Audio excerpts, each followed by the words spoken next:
આપને લઈ જઈએ કાર્યક્રમમાં કે જ્યાં સીએમ ભૂપેન્દ્ર પટેલ બોલી રહ્યા છે।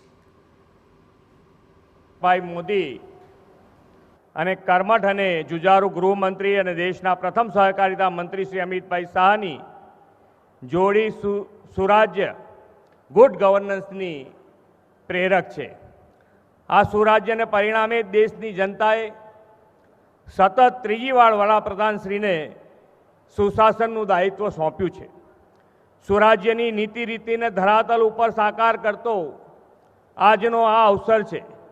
આજે આદરણીય શ્રી અમિતભાઈ શાહ સાહેબ ગાંધીનગર લોકસભા મત વિસ્તારના નાગરિકોને આરોગ્ય, શિક્ષણ તથા જન સુવિધાના વિવિધ પ્રકલ્પોના ₹447 કરોડથી વધુની ભેટ આપવા આપણી વચ્ચે પધાર્યા છે।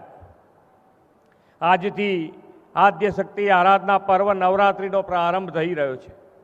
નવરાત્રિમાં ગરબાની જ્યોતિની જેમ આજે આપણને વિકાસની જ્યોતિથી ઝળહળતો થવાનો અવસર આદરણીય અમિતભાઈએ આપણને આપ્યો છે।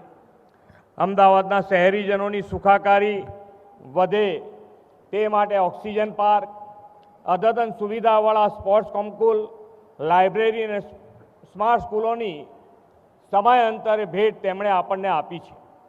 આદરણીય અમિતભાઈ શાહ સાહેબે નાગરિકોને સુદૃઢ આરોગ્ય સુવિધાઓ મળી રહે તે પણ સુનિશ્ચિત કર્યું છે। આવાસ, આરોગ્ય, આહાર અને આર્થિક આધારના અનેક કામો તેમણે આપણને આપ્યા છે। આદરણીય શ્રી નરેન્દ્રભાઈ જ્યારથી દેશનું સેવા દાયિત્વ સંભાળ્યું છે ત્યારથી દેશમાં ઇઝ ઓફ લિવિંગનો લોકોને અનુભવ થઈ રહ્યો છે। શહેરોમાં ભવિષ્યમાં ઊભી થનારી જરૂરિયાતોને ધ્યાને રાખીને વિકાસ કાર્યોનું આયોજન કર્યું છે। માત્ર બજેટમાં વિકાસના કામોની જાહેરાત નહીં, પરંતુ લોકોનું જીવન ધોરણ ઊંચું આવે તે માટેનો આદરણીય નરેન્દ્રભાઈનો હર હંમેશ પ્રયાસ રહ્યો છે।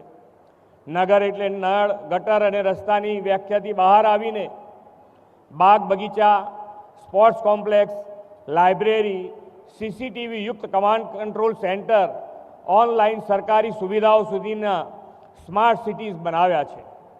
થોડા દિવસો અગાઉ આદરણીય વડાપ્રધાન શ્રી અમદાવાદના નગરજનોને મેટ્રો રેલ ફેઝ 2ની ભેટ આપી છે અને આજે આદરણીય અમિતભાઈ શાહ સાહેબ દ્વારા એક સાથે અનેક વિકાસ કામોની ભેટ આપણને મળી રહી છે।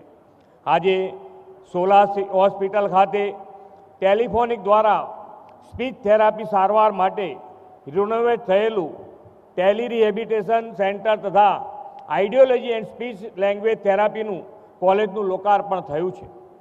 અમદાવાદથી દૂર રાજ્યના અનેક અન્ય વિસ્તારોમાં રહેતા બોલવા સાંભળવામાં તકલીફવાળા લોકો અને ખાસ કરીને નાના બાળકો કે જેમનું કોક્લિયર ઇમ્પ્લાન્ટ ઓપરેશન થયું છે તેમને સ્પીચ થેરાપી માટે આ ટેલી રિહેબિલિટેશન સેન્ટર આશીર્વાદરૂપ બનશે।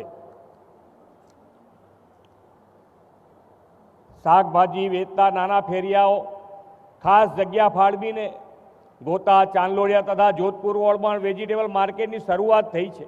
આવા નાના ફેરિયાઓને આત્મનિર્ભરતાનો માર્ગ મળ્યો છે। શહેરીજનોને હરવા ફરવાના પિકનિક સ્પોટ મળે તે માટે શહેરોમાં તળાવોના વિકાસ પર ભાર મૂકવામાં આવ્યો છે। આજે ₹4.71 કરોડના ખર્ચે વિકાસ થયેલો 16 તળાવની ભેટ મળી રહી છે।